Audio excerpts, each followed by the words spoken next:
Indiana Congressman André Carson is one of 2 Muslim Americans in the United States Congress. Congress, first of all, let me go ahead and get your response to what we just heard there from Congressman King, that argument that we need to look at where the threat is coming from. Congressman King is absolutely being disrespectful to the Muslim community.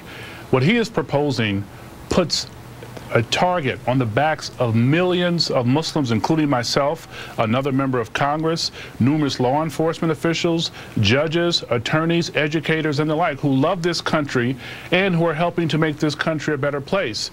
Were it not from the help of the Muslim community, there have been numerous terrorist efforts that have been thwarted throughout the years because of help from Muslims. And what Peter King is proposing is rooted in xenophobia and outright disrespect. How surprised are you that this has been the reaction? And we just played a clip from Peter King, but I'm sure you're familiar with some other folks that we've heard from over the past few days. How surprised are you that there has been this kind of backlash from a few people?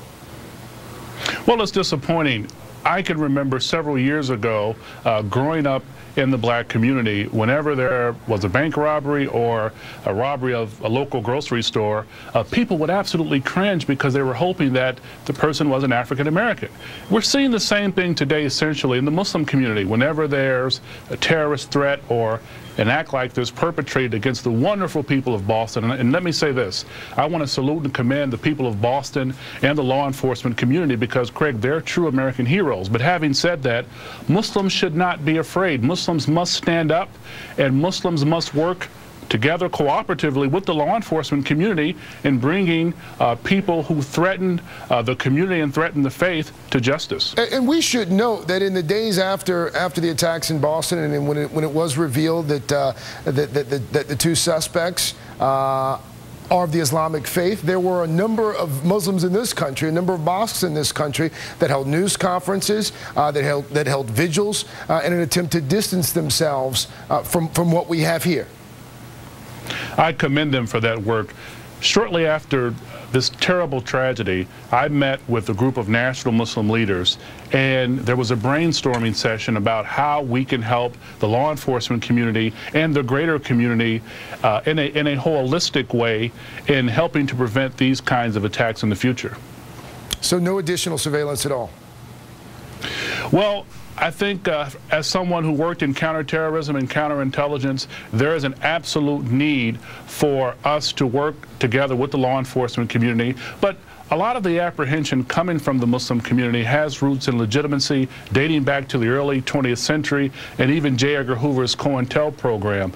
But having said that, I think that we are seeing those relationships improve across the country through the FBI's joint terrorism task forces across the country, state law enforcement and local law enforcement. The question becomes is how can we strengthen these relationships beyond just a transactional relationship that has taken place historically? Really quickly here, 30 seconds, because there is, as you know, a great deal of ignorance in this country when it comes to the Islamic faith. For folks who don't understand the difference between Islam and radical Islam, give us the one-on-one here. Well, Islam represents peace.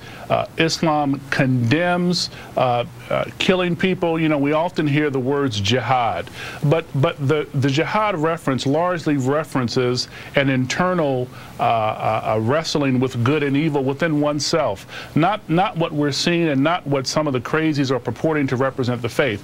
No different than having the Ku Klux Klan claim to represent Christianity or any other radical group claiming to represent a peace-loving religion. Indiana Congressman, thank you so much. Indiana Congressman André Carson there. Thank you. Do appreciate your time, sir. An honor. Thank you, sir. As the people